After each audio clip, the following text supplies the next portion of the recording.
साथियों, बहुत बहुत स्वागत करता हूँ आप लोगों का आज की क्लास में, जो कि मैं मैथ की क्लास लेकर आया हूँ। और ऐसे प्रश्न जो कि एसएससी जीडी से संबंधित एसएससी के हर एग्जाम में ज़्यादातर पूछे गए हैं और बहुत ज़्यादा टफ नहीं होता, लेकिन फिर भी अभ्यर्थी इसको करने के लिए उसके पसीने छूट जाते हैं।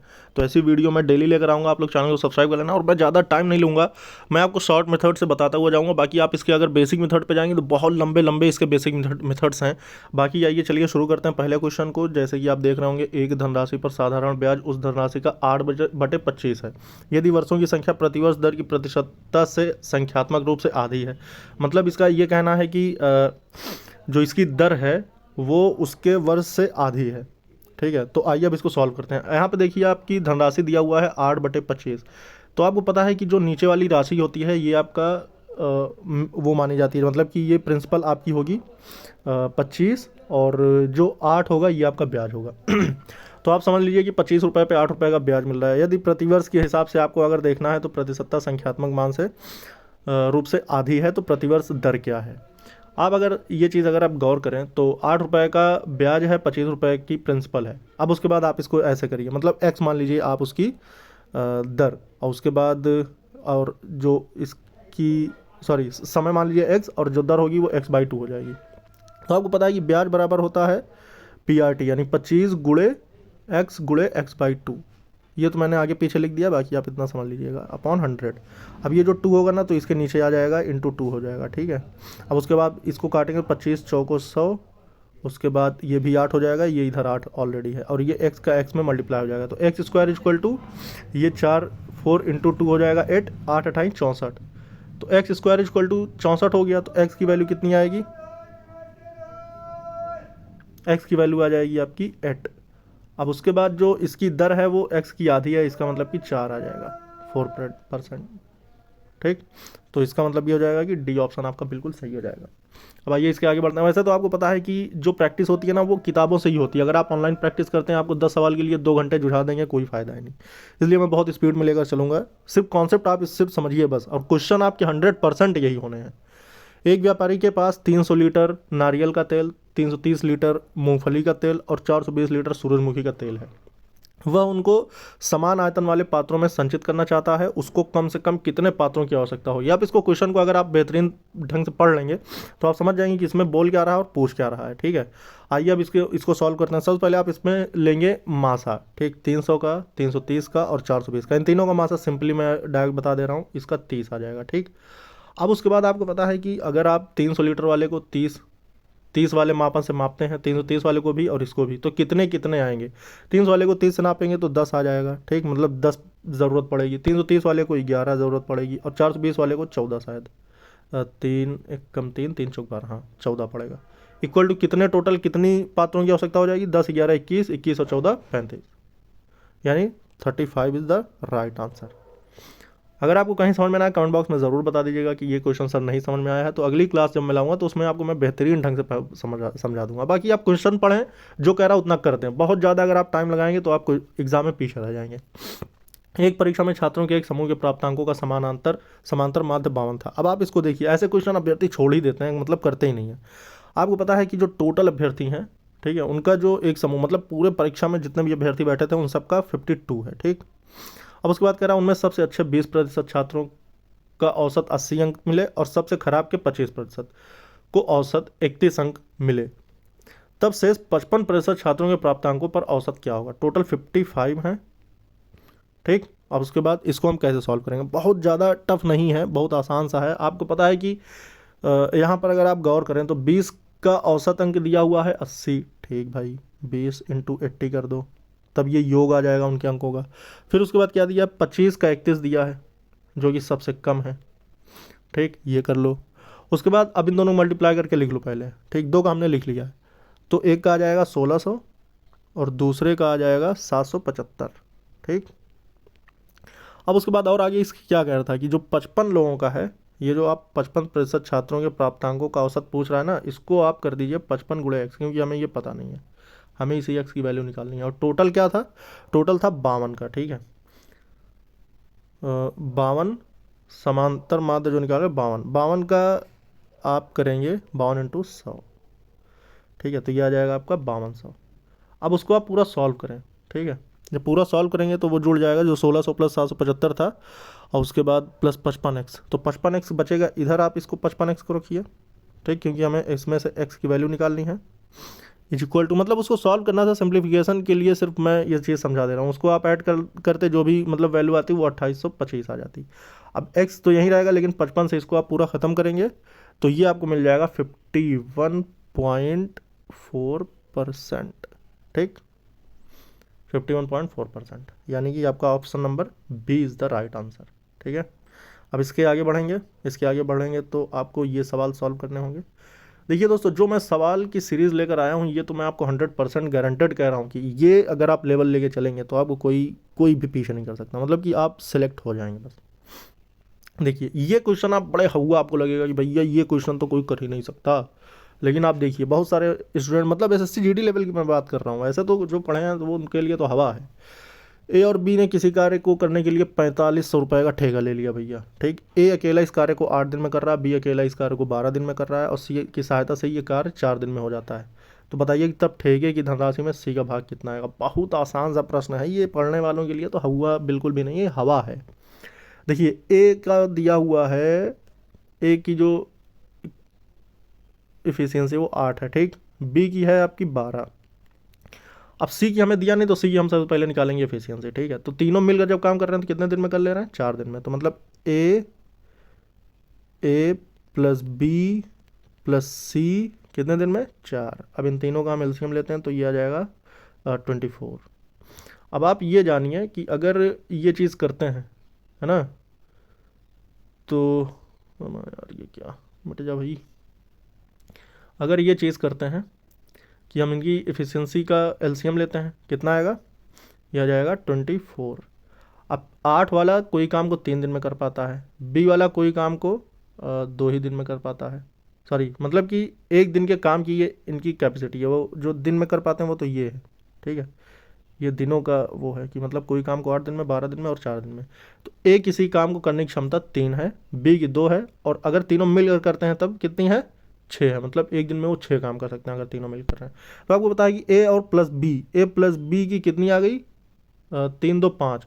तो सी की जो बची 1, मतलब तीनों मिलकर तो 6 काम कर रहे थे, लेकिन ए और बी दोनों ही मिलकर 5 काम कर लेना है, तो यानी सी की जो वैल्यू आ जाएगी वो 6 आ जाएगी, सॉरी 1 आ जाएगी। तो सी जो है, सी की इफिशियंसी 1 है, एक दिन में 1 काम करने की है। तो आपको पता है कि टोटल कितने थे, 3 2 और 1। ये जो 3 है वो ए की है, 2 जो है वो बी की है, और 1 जो है सी की है। टोटल कितनी हो रही है, 3 2 5 1 6, मतलब 6 काम एक दिन के लिए हो रहा है। टोटल कितने रुपए पे, 4500। तो इसका जब भाग निकाल लेंगे तो एक की वैल्यू निकालनी है हमें, तो इसको 6 से डिवाइड कर देंगे तो 750 रुपये आ जाएगा, ठीक। और हमको एक की ही निकालनी थी जो कि सी की इफिशियंसी थी, तो इसका मतलब सी की यही वैल्यू आ जाएगी 750, ठीक है। अगर आपको समझ में ना आ रहा हो तो आप इस क्लास को दोबारा देख लीजिएगा। बाकी बहुत ज़्यादा टफ, आपको प्रश्न से मतलब है, मैं तो प्रश्न लेकर आया था, मैं डायरेक्ट टिक कर देता, आपको सॉल्व खुद करने थे, क्योंकि बहुत ज़्यादा टफ नहीं है, और आप इसको अगर आसानी से मतलब बेहतरीन ढंग से अगर आप कर लेंगे तो बहुत आसान सा आप सॉल्व कर लेंगे।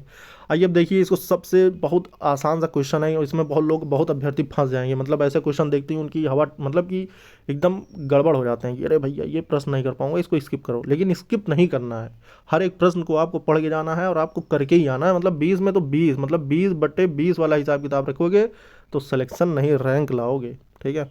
4 किलोमीटर प्रति घंटा की दर से कोई चलता है, और उसके बाद 3 घंटे 45 मिनट तक कुछ दूर चलता है। अब आपको पता है कि आप सबसे पहले इसमें देखिए, मिनट जहाँ दे देता है ना, बहुत सारे अभ्यर्थी घबरा जाते हैं। मतलब कि अगर एक भी मापन उसका चेंज हुआ, मतलब कोई भी मात्रक, तो बिल्कुल गड़बड़ वाला माहौल। आपको पता है कि 4 किलोमीटर की स्पीड से चल रहा है, तो 1 घंटे में 4 किलोमीटर, ठीक। तो 3 घंटे तो सेफली वो चल गया है, इसका मतलब ये हुआ कि वो 12 घंटे चल गया, ठीक।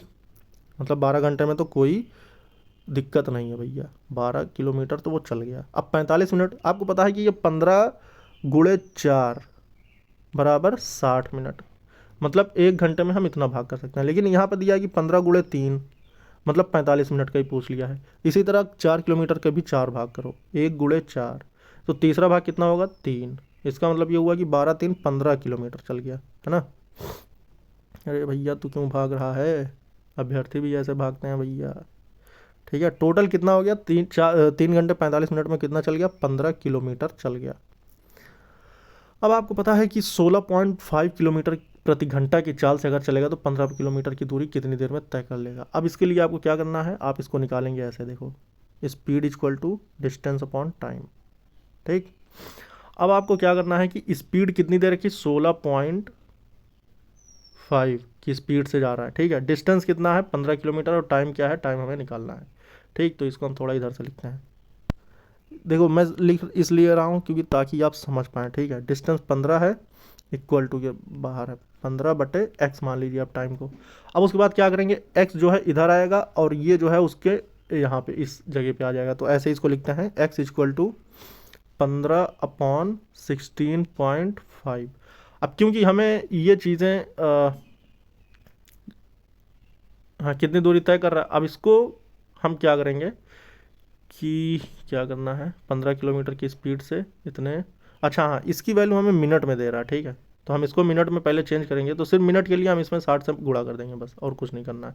क्योंकि ये चीज़ जो लिखे नहीं, ये घंटे में लिखी है, किलोमीटर प्रति घंटा।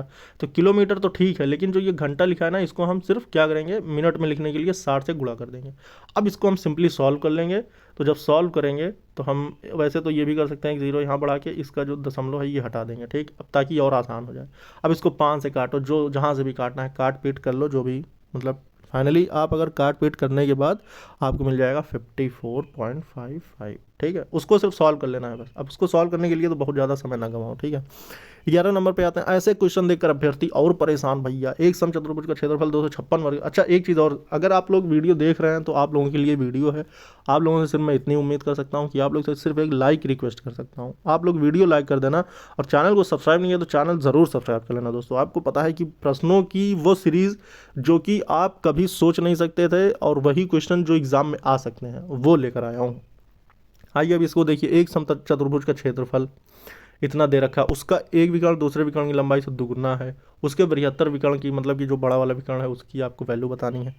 अब आप इसमें क्या करेंगे बताइए, इसमें ये चीज़ करिए आप कि देखिए अगर समचतुर्भुज है तो आप इसका विकर्ण जो है वो d1 को x मानिए सबसे पहले। ठीक, जबकि दो विकर्ण है। ठीक, पहले वाले को आपने x मान लिया, उसके बाद जो दूसरा विकर्ण होगा d2 वो क्या होगा, दुगना है। ठीक है, मतलब बड़ा वाला जो है वो क्या है, दुगना है। अब आप इसके आगे क्या करेंगे, अब आपको बहुत ज़्यादा कुछ नहीं करना है, अब इसका फॉर्मूला लगाना है। समचतुर्भुज का क्षेत्रफल इक्वल टू क्या होता है, समचतुर्भुज का क्षेत्रफल इक्वल टू मतलब a इक्वल टू होता है हाफ d1 इंटू d2। ठीक, बस एक जगह आपको x रखना है, एक जगह आपको 2x रखना है, और उसके बाद एरिया दिया है आपको 256। चलिए रखते हैं 256 equal to half into X into 2x। ठीक है, एक दो से एक दो कट गया, x को x में x स्क्वायर हो गया, x स्क्वायर इक्वल टू 256। अब आपको पता है कि ये जो 256 है ये किसका स्क्वायर है, 16 का। भैया स्क्वायर तो कम से कम पता होना चाहिए, और कम से कम 30-35 तक के स्क्वायर आपको बिल्कुल ज़बान पे होने चाहिए, कहीं आपको भागने की ज़रूरत नहीं है। ठीक है, x की वैल्यू आ गई आपकी 16 और दूसरी आ जाएगी x इक्वल टू 32, क्योंकि दुगना था तो आपसे बृहत्तर पूछा हुआ है, तो इसका मतलब क्या होगा, कौन सा ऑप्शन सही है, जल्दी बता दो भैया, टाइम नहीं है, ए ऑप्शन सही हो जाएगा। ठीक है, मतलब 32 वाला, बृहत्तर का मतलब जो बड़ा वाला था वो आपको बताना था। ठीक है, अब इसके आगे बढ़ते हैं। 112 नंबर देखिए, बहुत आसान सा क्वेश्चन है, बिल्कुल ही आसान, इससे आसान तो मैंने ना देखा आज तक।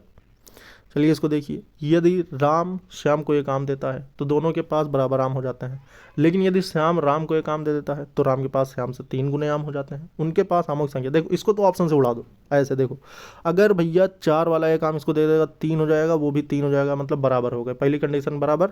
लेकिन अगर ये वाला उसको एक काम दे देता है तो वो तो 5 हो जाएगा और वो उधर 1 हो जाएगा, तो 5 गुना हो गए, मतलब ये कंडीशन सेटिस्फाई नहीं हुई। दूसरे वाले पे आओ, ये अगर इसको एक काम देता है तो 4 और 8 का रेशियो बन जाएगा, जो कि दुगना हो जाएगा, तो ये पहले ही गलत हो गया। अब उसके बाद 5 और 3 पे आओ, तो 3 वाला अगर 5 को एक काम देता है तो उसके पास तो 6 हो जाएंगे, लेकिन इसके पास 2 बचेंगे। ठीक, तो ये तो 3 गुना हो गया। लेकिन इसके पहले देखो 5 वाला अगर 3 को एक काम देता है तो 4 हो जाएंगे, मतलब दोनों कंडीशन सेटिस्फाई हो गई। इसका मतलब यही हुआ कि यही हो जाएगा पहला, मतलब सी वाला ऑप्शन सही।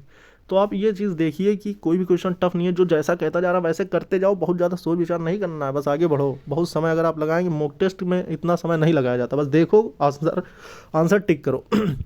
113वां देखो, एक पेन का अंकित मूल्य 12 रुपये है। ठीक, मतलब किसी पेन का जो MP है MP मतलब मेंबर ऑफ पार्लियामेंट, सांसद नहीं, मतलब MP मतलब मार्क प्राइस 12। वैसे मैं जब भी MP देखता था, मतलब कोई क्लास पढ़ता था, उसमें जब MP बताया जाता था मैं तो कहता था भैया ये तो सांसद के लिए आप बोल रहे हैं।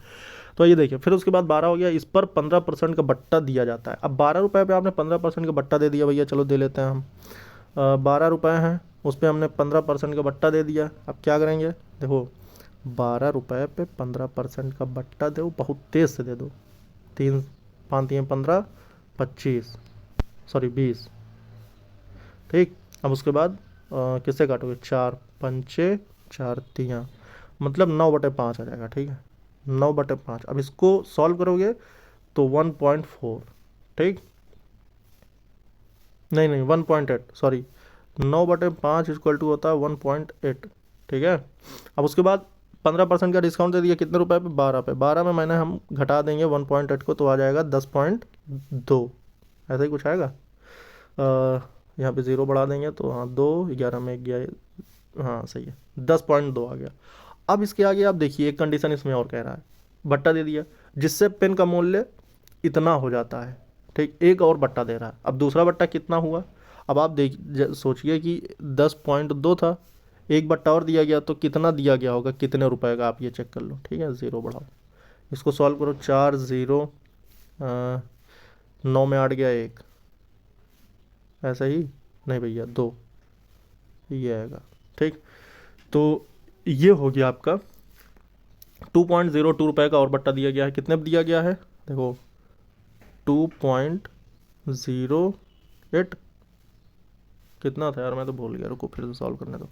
देखो 10.2 था, 8.16 था, तो 402, हाँ देखो 2.04 का बट्टा दिया गया, कितने पे दिया गया, 10.20 पे गुणा कर दो। इसके बाद इसका दशमलव, इसका दशमलव हट जाएगा। अब इसको एक ज़ीरो से यहाँ पे एक ज़ीरो काट दो, 104 दूनी 204, 102 दूनी 204, और 2 धामा 20, 10 ही बचा था ना, हाँ 20। तो 20% का जो है क्या दिया गया, दूसरा बट्टा दिया गया था। पहला तो 15% का दिया गया था, दूसरा 20% का दिया गया था, ठीक है। देखो समझाने में टाइम हमें भला लग जाए, मतलब कि आगे पीछे करना पड़ जाए, लेकिन आपको समझने में बिल्कुल आगे पीछे नहीं करना है, ठीक है। अब देखो ये और आसान क्वेश्चन है भैया, इससे आसान क्वेश्चन तो कुछ हो ही नहीं सकता। आप इसको एक बार समझेंगे फिर धड़ाधड़ उड़ाएंगे। देखियो, एक त्रिभुज का परिमाप 54 मीटर दिया हुआ है, उसकी भुजाएं ये दी हुई हैं, अनुपात में है, त्रिभुज का क्षेत्रफल क्या है। भैया इससे आसान क्वेश्चन आप क्या चाहिए, आपको बताइए क्या चाहिए, कुछ चाहिए। देखो पेरीमीटर का मतलब होता है कि उनकी जो तीनों भुजाएं हैं, इनकी जो लंबाइयां हैं वो आपकी पेरीमीटर हैं, कितने दिए हुए 54। बाकी यहाँ भुजाओं का जो अनुपात दिया हुआ है वो ये दिया हुआ है, कितना, 5 6 5 11 7 18, इनका योग 18 है, जबकि यहाँ पर बता रहा 18 नहीं बल्कि 54 है। कितने गुना है, 3 गुना। तो इन सब को हम क्या करेंगे, 3 से मल्टीप्लाई कर देंगे, ठीक। तो जो भुजाएं आ जाएंगी, पहली आ जाएगी 15, दूसरी आ जाएगी 18, और तीसरी आ जाएगी 21, ठीक। अब उसके बाद आपको पता है कि ये हो गया आपका। अब उसके बाद आपको जो पेरीमीटर, वो सॉरी क्षेत्रफल निकालना है। क्षेत्रफल का फार्मूला होता है under root S minus A, S minus B, S minus, sorry S minus C, ये हो जाएगा, ठीक है। अब आप जब इसका निकाल रहे हैं तो ये हो जाएगा। अब इसमें आपको क्या करना है, सबसे पहले आपको इसमें ये करना होगा कि S की वैल्यू निकालनी पड़ेगी। S की वैल्यू क्या होती है, S इक्वल टू तीनों का योग A B plus C upon 2, ये आपकी अर्ध माप आ जाएगा, मतलब अर्ध माप कह सकते हैं। तो जो तीनों की पूरी वैल्यू थी उसकी अपॉन में 2, मतलब टोटल 54 थी, तो इसकी वैल्यू आ जाएगी आपकी 27, ठीक। एस की वैल्यू 27 हो गई। उसके बाद आप सबको, मतलब टोटली ये चीज़ आप फॉर्मूले पर रख के सॉल्व कर लेना, क्योंकि मैंने सब कुछ बता ही दिया है कि क्या आएगा। तो आप फाइनली जब इसको सॉल्व करेंगे तो आपको वैल्यू प्राप्त हो जाएगी अंडर रूट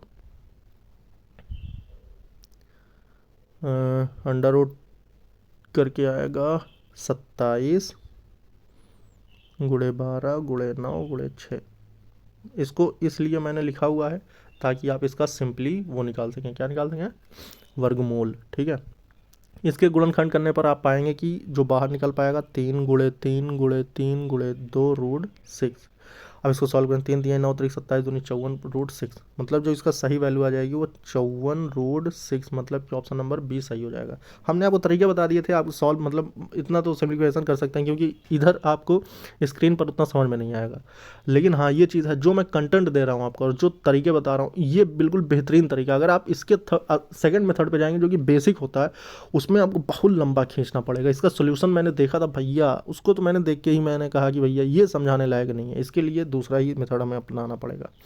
देखिए मार्टिना को 52 प्रति लीटर, 52 रुपये प्रति लीटर और 74 रुपये प्रति लीटर जूस के किस अनुपात में मिलाना चाहिए जिससे कि उसके मिश्रण को इतने रुपए में भी अगर बेचे तो उसे 8% का लाभ हो। अब लो अलग अंग्रेजी इनका देखो। अब आपको पता है कि मिश्रण का अगर दिया हुआ हो क्रय मूल्य, ठीक है, सबसे पहले इसका फार्मूला को समझो, ठीक है।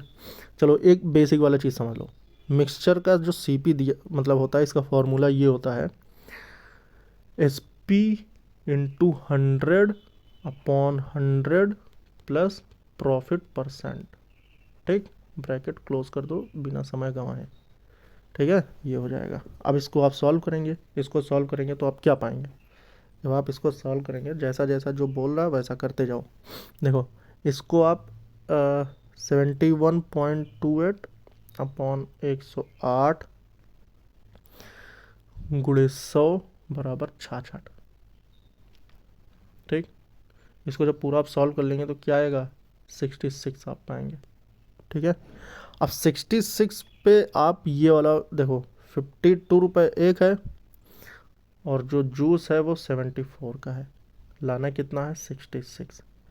आप इसको देखेंगे तो इसमें से आपको 8 का परिवर्तन करना है और इसमें आपको 14 का। अब आप इसको आप सॉल्व करेंगे 8 और 14 का रेशियो, तो 8 और 14 का रेशियो कितना आ जाएगा, 4:7, ठीक है। तो इस रेशियो में आपको क्या करना होगा, इन दोनों को हेर फेर करना होगा, मतलब ये 4 रुपये के लिए इसको 7 रुपये के लिए, ठीक है। क्या ये समझ में नहीं आया, फिर से समझा दें, दोबारा समझाने से बेहतर है कि आप इस क्लास को दोबारा देख लेना, ठीक है। बहुत ज़्यादा टफ नहीं है दोस्तों। अब इसको देखिए, बहुत ये वाला जो क्वेश्चन है ना, ये ऐसे क्वेश्चन में पहली बात तो इसमें कुछ दिया नहीं कि ये साधारण ब्याज है या फिर चक्रवृद्धि। जब कुछ नहीं दिया होता तब वो CI माना जाता है, कंपाउंड इंटरेस्ट, ठीक है। इसमें तुरंत हम फार्मूला लगाएंगे बिना समय गंवाए, ठीक।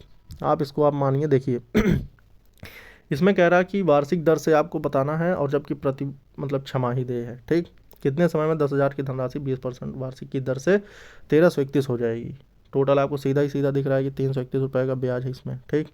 ये आपका दिया हुआ है A, ये आपको दिया हुआ है P, उसके बाद CI आपको पता है, इसमें आपको दर भी दिया हुआ है। इसमें आपको निकालना है टाइम। अब टाइम के लिए आप क्या करेंगे बताइए, टाइम के लिए तुरंत फार्मूला लगाएंगे बिना समय गंवाए, A = P1 + R/100 power n, ठीक, ये फॉर्मूला लगा देंगे।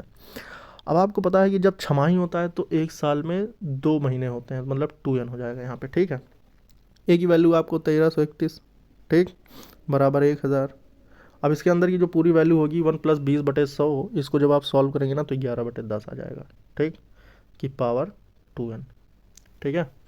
अब उसके बाद इसको सॉल्व करें तो ये 1331 है, इसके बटे में 1000 आ जाएगा, ठीक। और इधर क्या बचेगा, इधर जो है ये भी 1000 इसके बटे में आ गया, तो अब इधर बचेगा, ये मैं पूरा हटा के लिख देता एक बार में, लेकिन मैं इसलिए मिटा रहा हूँ ताकि मैं एक ही बार में इस चीज़ का कॉन्सेप्ट आपका क्लियर कर दूँ, ठीक है। तो देखिए उसके अपॉन में आ गया। अब उसके बाद 11/10 के पावर 2n बचा हुआ था, ठीक। अब आप इसको ना ख़त्म करो ये वाला पोर्शन, और यहाँ पर अब इसको भी स्क्वायर रूट या मतलब कि स्क्वायर फॉर्म में लिखो। 1331 किसका स्क्वायर है या क्यूब है, और 1000 किसका स्क्वायर या क्यूब है। आप पाएंगे कि ये जो 1331 लिखा था ये 11 का क्यूब है और 1000 10 का क्यूब है, यहाँ पर 3 लिखो। अब आप जब ये सेम है तो इनकी पावर को आपस में कंपेयर कर लो, ठीक है। तो आप क्या पाएंगे, 3 = 2n, n = 3/2, ये छमाही में आपको मिल गया, ठीक है। 3/2 को लिख सकते हैं 1 सही 1/2, क्योंकि 2 1 कम 2 1, 3/2 हो जाएगा, ठीक है। क्लियर हो गया। तो ये वर्ष में लिख दिया जाएगा, क्योंकि हमने इसको वर्ष में लेके हम चले थे, मतलब n जो था वर्ष में था, तो 2n इसलिए लिखे थे ताकि 2 महीने बराबर 1 साल होता है, ठीक। तो आपको वैल्यू क्या मिल जाएगी, पहला वाला ऑप्शन बिल्कुल सही हो जाएगा। आगे बढ़ेंगे। कितने क्वेश्चन बचे हैं? 2। अब इन दोनों क्वेश्चन को आप बहुत ध्यान से देखो, एकदम पूरा मन लगा दो इसमें। किसी वस्तु को 4% 6% के लाभ पर बेचने पर दोनों विक्रय मूल्यों में नगद अंतर 3 रुपये है। दोनों विक्रय मूल्यों का अनुपात बताओ। देखो, अच्छा इसको देख के ना आप डरे तो नहीं है। पहले 4% के लाभ पे बेचा गया, फिर 6% के लाभ पे बेचा गया, फिर इन दोनों के बीच का जो अनुपात आएगा वो आपको बताना है। मान लो कोई राशि 100 रुपये है, 100 पे 4% का लाभ मतलब 104 हो गई, फिर 100 पे 106 का लाभ 106 हो गया। अब इन दोनों का अनुपात निकाल लो भैया, 52 आएगा और 53 आएगा। इससे आसान क्वेश्चन आपको और क्या चाहिए? अगर आप समझ जाएंगे तो आप बहुत तुरंत लगाएंगे। इसका बेसिक कॉन्सेप्ट देखेंगे तो एक पेज पूरा भरेंगे। तो 52 और 53 मतलब बी ऑप्शन बिल्कुल सही। भाई सेकंडों में क्वेश्चन उड़ाओ। अब चलो एक क्वेश्चन मैं आपको देता हूँ होमवर्क, इसको आप कमेंट बॉक्स में बताइएगा और ज़्यादा से ज़्यादा दोस्तों आप सपोर्ट कर दीजिए, क्योंकि हर एक क्लास ऐसी होगी बेहतरीन से बेहतरीन आपको 100% सिलेक्शन दिलाएगी। ऐसे क्वेश्चन की सीरीज़ जो कि आपको 100% सिलेक्शन दिलाने के लिए है, तो आप इसको बिल्कुल सपोर्ट करिएगा। बहुत कम समय में बहुत ज़्यादा बहुत सही कंटेंट के साथ ये क्लासेस आपके लिए मैं लेकर आ रहा हूँ। हर दिन लाऊँगा, और अभी टाइमिंग तो फिक्स नहीं है, लेकिन मैं जल्दी इस टाइमिंग को फिक्स कर दूंगा, जिससे कि आप बिल्कुल बेहतरीन से बेहतरीन रिजल्ट आप हासिल कर सकें और रैंक लाएं। सिलेक्शन तो हर कोई लाता है, आपकी आएगी रैंक। बस आप लोग जुड़ जाइए मेरे साथ, और जैसा कह रहा हूँ वैसा करते जाइए बस। चलिए इस वीडियो में थे दोस्तों, फिर मिलेंगे दूसरी वीडियो में। जय हिंद।